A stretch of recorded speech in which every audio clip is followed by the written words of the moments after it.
Hello again, true crime fans. We've got another mysterious case to explore. The case of Matthew Winkler. Matthew Winkler was born in November 1974 and was the youngest child in his family.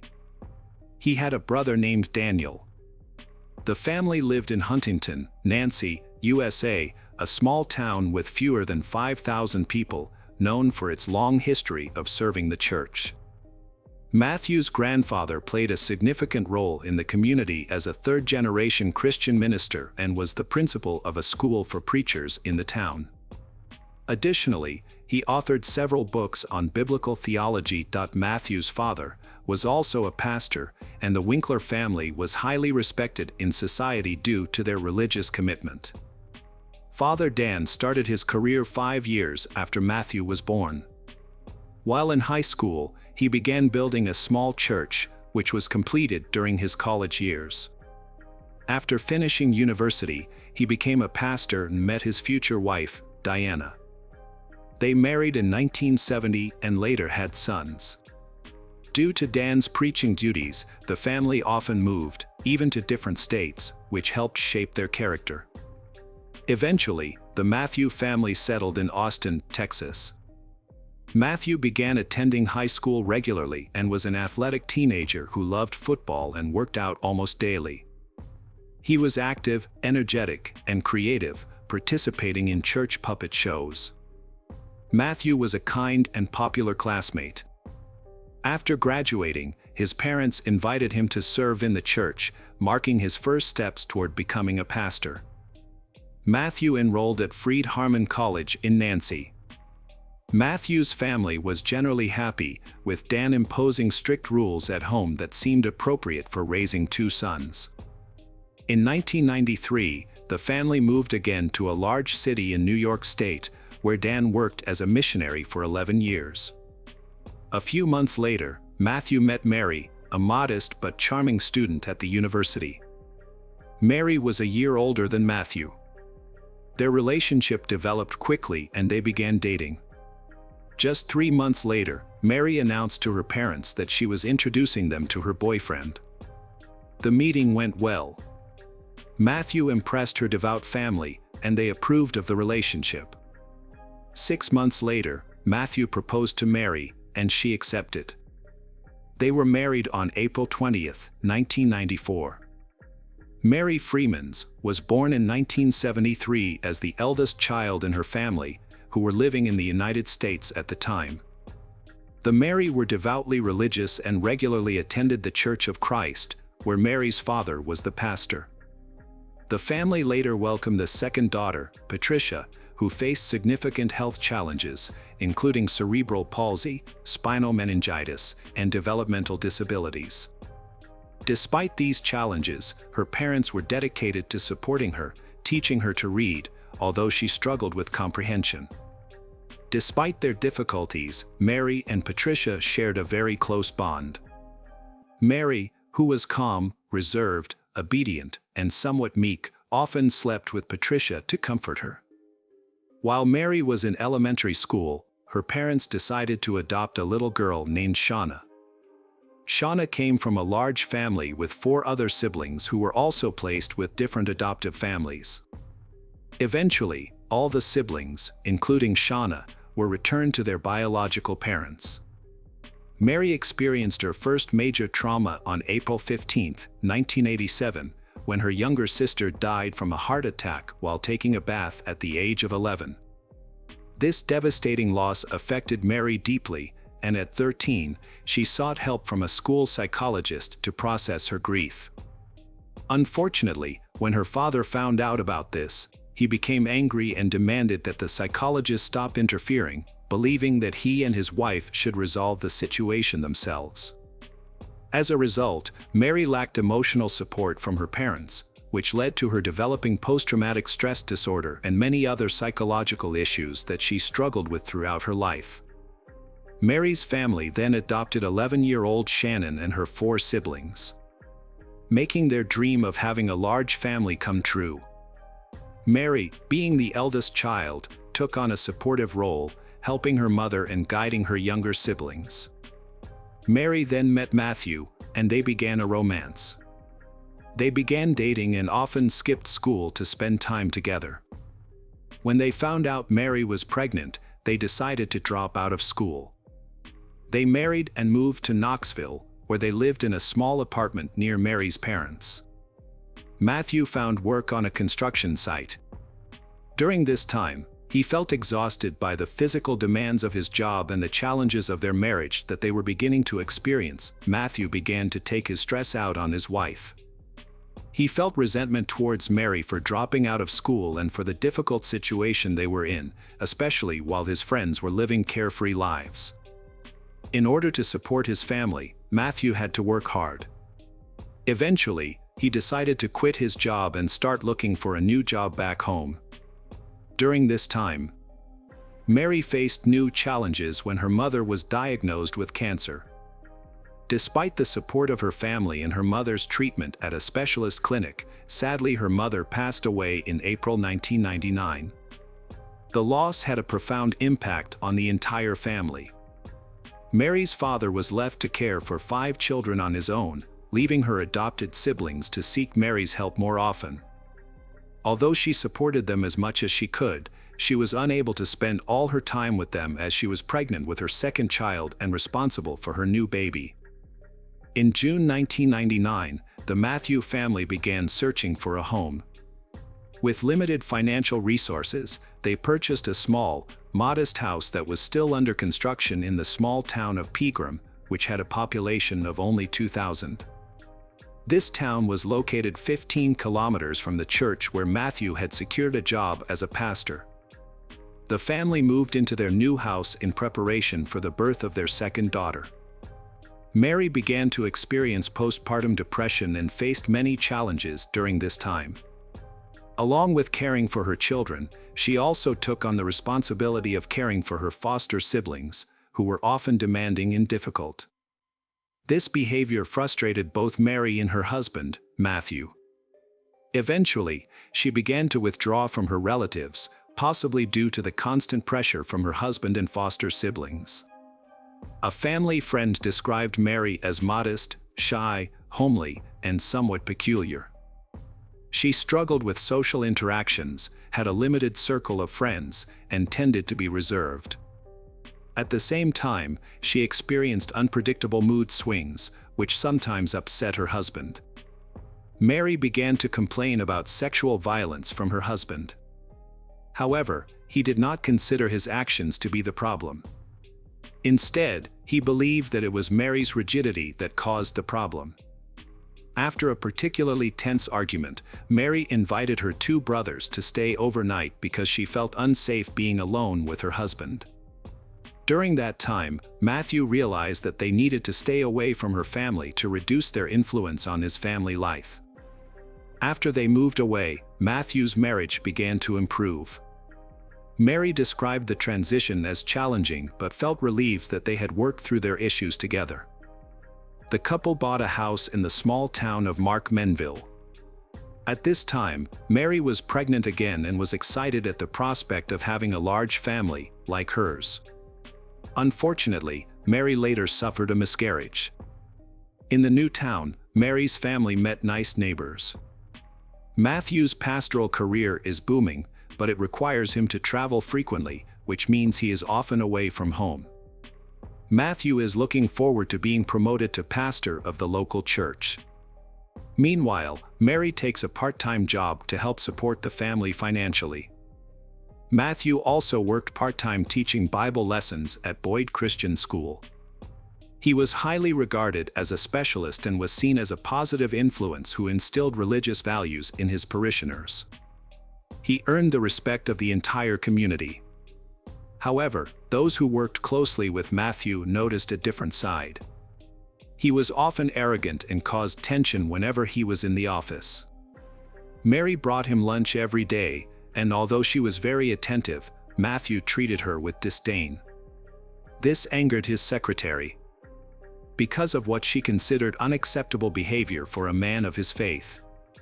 No one suspected that Matthew was behaving badly at home. Behind closed doors, he abused his wife. This continued until one day Mary showed up with a black eye, causing concern in the local community. She claimed it was an accident but would not explain how she got the bruise. Rumors began to spread that Matthew might be harming her, including sexually, and his addiction became a topic of conversation in the community. It's unclear if this contributed to Matthew's professional downfall, but in 2004, he lost his job as a church pastor. A more reputable preacher was hired to take his place, which drove Matthew into a frenzy as he had to search for work again. The Matthew family relocated to another city to start anew. There, Matthew finds work at a local church, and Mary is pregnant with another baby girl. However, the transition was not without its challenges. Soon after moving in, conflicts arose with the neighbors due to a dog that lived nearby. The Mary was worried that the dog might bite her children and even threatened to shoot it, which led to resistance from the neighbors. Meanwhile, at his new job at the church, Matthew's behavior changed dramatically. There, he was seen as a polite, caring, loving husband, admired as the head of a wonderful family. For a time, he struggled to maintain this positive image. Brett Glenn, a family friend with close ties to Matthew's family, supported him. While Matthew's family was attending the wedding anniversary of his best friend Brett, Matthew saw that Brett's family had bought a pistol for self-defense.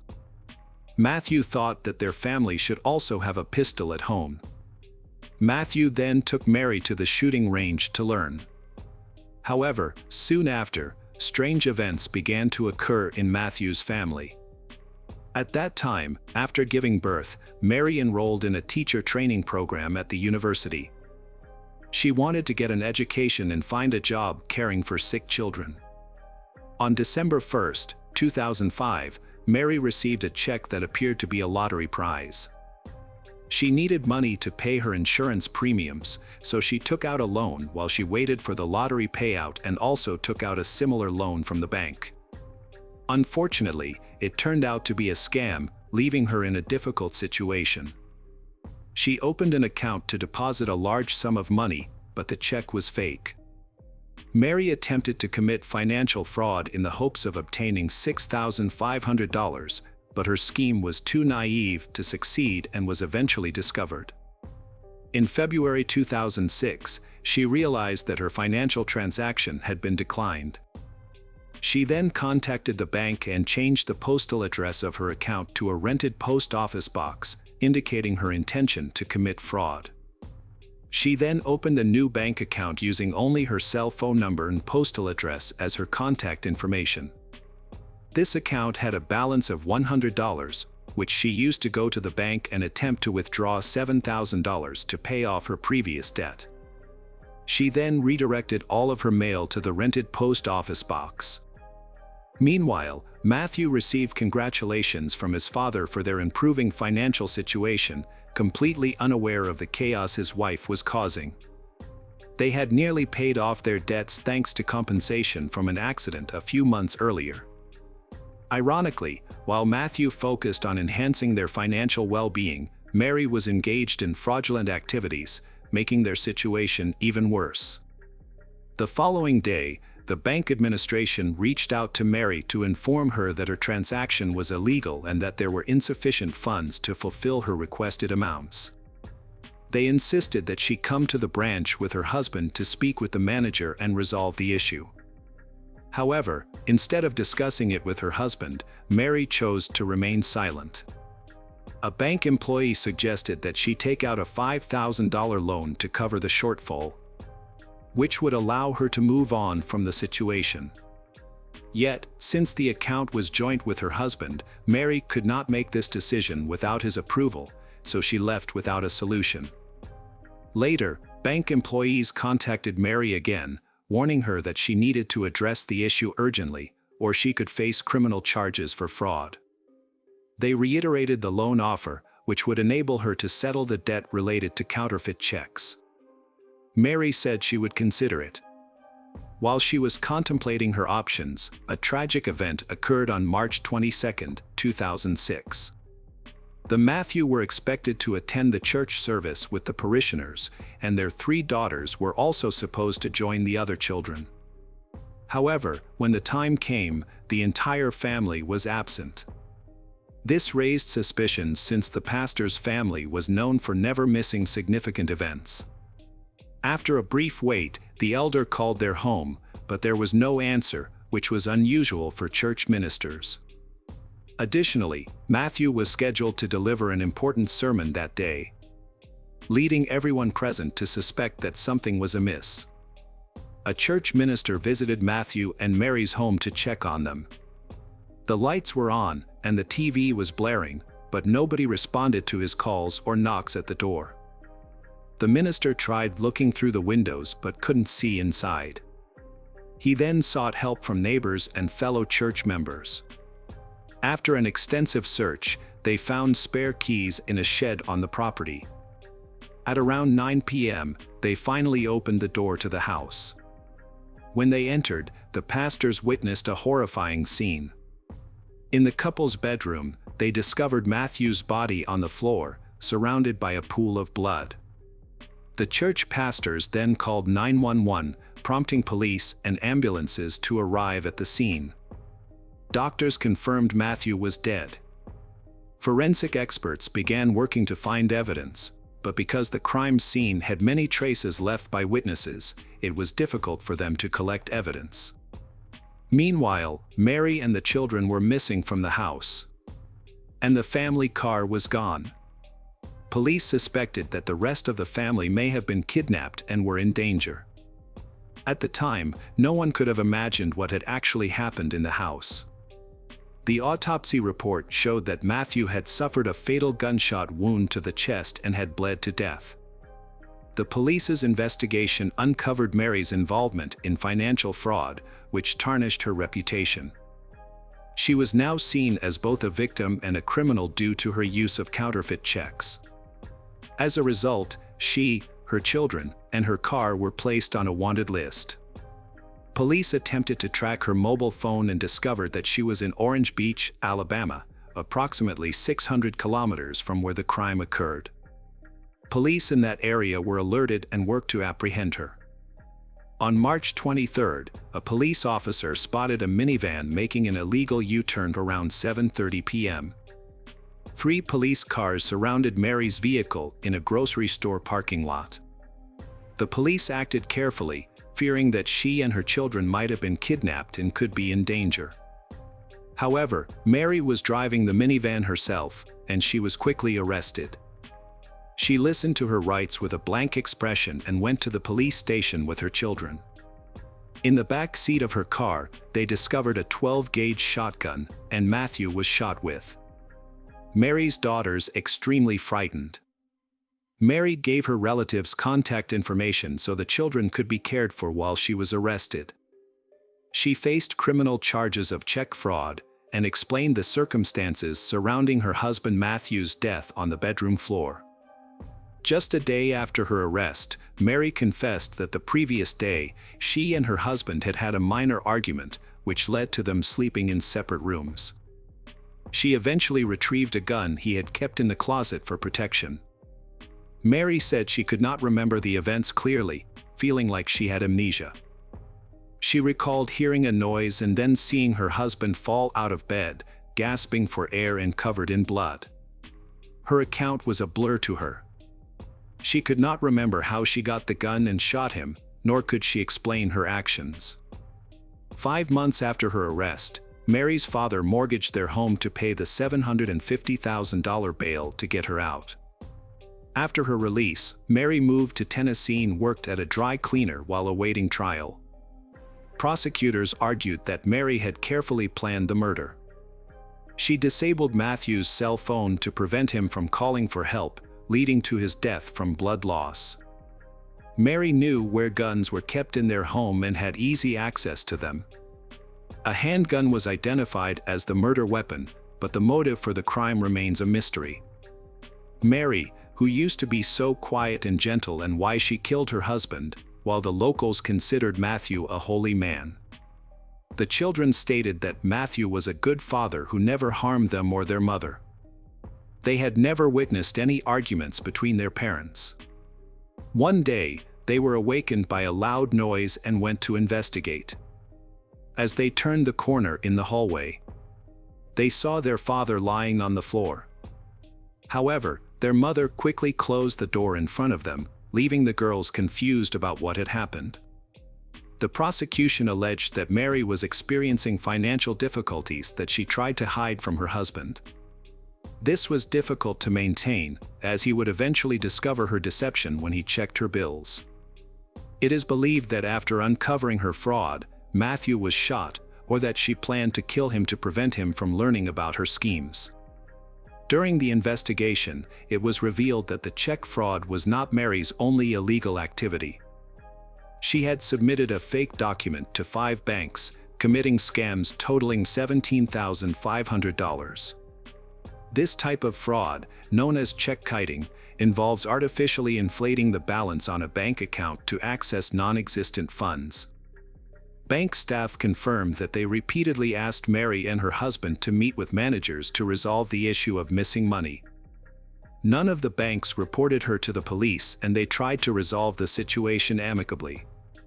However, Mary chose to ignore their requests because she wanted to hide her financial troubles from her husband.